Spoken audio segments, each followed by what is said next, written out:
All right, so part two. With this, as I was saying, it's like this inability to connect, but also almost like a refusal to connect, because in both, it's like something is being offered up. But because of, like, and this falls in the center beneath the King of Cups, because of the vices that they choose to operate in, they are unable to make the offerings that they might want to get close to the being that is different. So, whatever it is, it's kind of opposing this unique energy, this embodiment of, being comfortable in the darkness. And so, with this, that's what I'm getting. But they have nothing to offer. And the refusal also comes from, the other spirits and energies around them that do not want to yield to what they see as true royalty. Because your power is acknowledged whether you recognize it or not, whether you intend to project it or not, your power is always noted and recognized. And so it can create, this energy of a triumph of lies. And it's just like, the big message here is, if you were doing like protection prayers and all of that stuff, your protection work is extremely important right now. It is of utmost importance. So definitely connect to protection. And what was the other thing? It's like I just saw it. But that's what the thing is. And, people are going to recognize you. It's important to stay in your own power and not feel like you need to dim yourself, darkness or light, for the sake of other people. You are who you are, and the more you tap into your truth, your true energy, it may trigger people. And again, I'm not speaking from a place of fear. Keep up with your protections and things like that. Be logical. But for sure, don't be surprised at the way that other people get triggered. Because they're not able to... It may be people that have been trying to get in your good graces for quite a while. And your refusal makes them feel a certain way, because some people will think that if they can get you to participate in their shenanigans that don't necessarily align with you, then you're no better than them. But that's also like another part of this like refusal here. Like, I don't want to accept your cup because like I don't do that, It's like some people out there some people drink and some people don't, and so that's just how it is.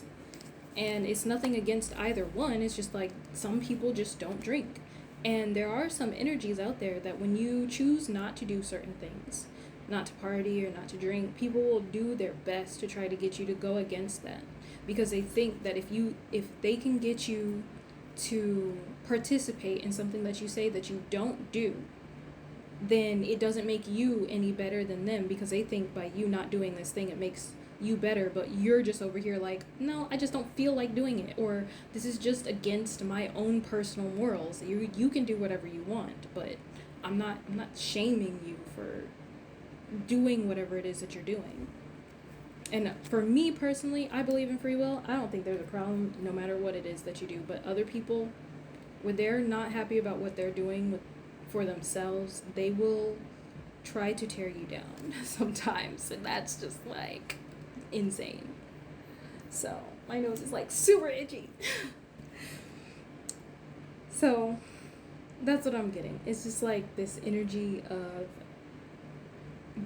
if you're feeling doubt, that's the other part of the message. If you're feeling doubtful about the path that you are taking, only you really know the answers, to be completely honest. But if you are feeling doubt about the way that you balance your darkness and your light, and your practicality and everything else,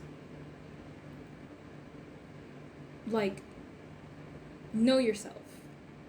I want to say don't doubt yourself, because in truth, the truth will be revealed to you.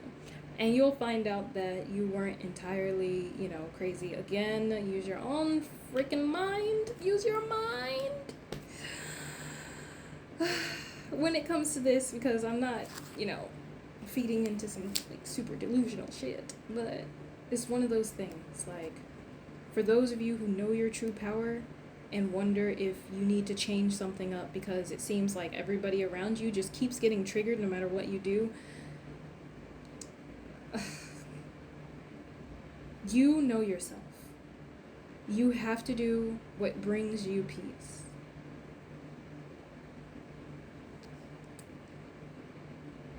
And that's the most important thing that you can do, is do what brings you true peace within yourself. No matter what anyone else says, again, as long as you're not hurting anybody. I hate doing these dang disclaimers because, like, obviously, but, you have to. So, yeah, as long as you're not hurting anybody and what you're doing is just, finding your own way of achieving inner peace and calmness. Seek professionals if you need. Highly recommend seeking professionals if you need, because, like, they kind of help with determining whether, you're crazy or you're not. I shouldn't say that. I'm not crazy. But determining whether you're being illogical and leaning from, like, a space of pain versus, like, a space of, like, actual, pattern recognition and understanding. Whether you're actually using your brain or if you're just kind of going off the rails here. So, professional help could be beneficial to you and maybe every other party involved. But there's just this heavy energy of, like, keep to your own mind. You must be able to think for yourself and to know yourself on the inside, because it is not just the light that is triggering them. And it takes a lot of strength to own up to your own darkness, whether it is the good side of the darkness or the not so good side of the darkness, because there's good and bad sides of everything. And honestly, that's if you even believe in the good and the bad stuff, because some of the stuff just is. It just is. We have night and we have day. Neither is evil. It's just is. And that's what I have today. I probably rambled a bit. I'm rearranging my room, so this setup is kind of disturbing me a little bit, but I'm gonna rearrange it again and see a different way, if I like it a different way. But that's why we're here. Anyways, I hope that helps. The darkness in me recognizes and honors the darkness in you. Love you. Bye.